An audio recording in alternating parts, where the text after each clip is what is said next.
States, if I'm elected, of course I'll fight for a second term. Speaker Gingrich, there's a lot of work to be done. Take 30 seconds here. I realize the red light doesn't mean anything to you because you're the front runner.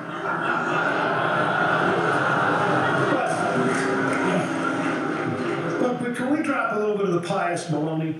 The fact is, you ran in '94 and lost. That's why you weren't serving the Senate with Rick Santorum. The fact is, you had a very bad re-election rating. You dropped out of office. You had been out of state for something like 200 days preparing to run for president. You didn't have this interlude of citizenship while you thought about what to do. You were running for president while you were governor. You were going all over the country. You were out of state consistently. You then promptly re-entered politics. You happened to lose to McCain, as you had lost to Kennedy. Now you're back running. You've been running consistently for years and years and years. So this idea that suddenly citizenship showed up in your mind, just level with the American people. You've been running for at least since the 1990s.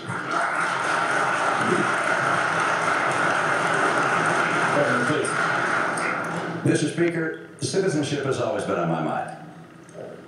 And I happened to see my dad run for governor when he was 54 years old. He had good advice to me. He said, Mitt, never get involved in politics if you have to win an election to pay a mortgage.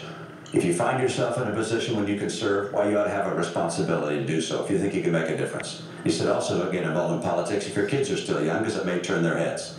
I never thought I'd get involved in politics.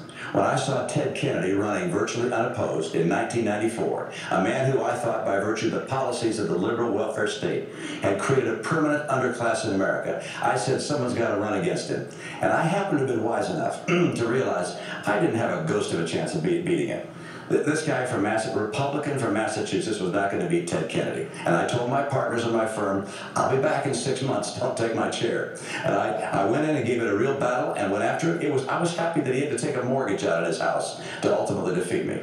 And I'm very proud of the fact that I have stood up as a citizen to battle where I felt it was best for the nation. And we're talking about running for president. I'm in this race because I care about the country. I believe my background and experience will help me be an effective president. Dr. Paul into this because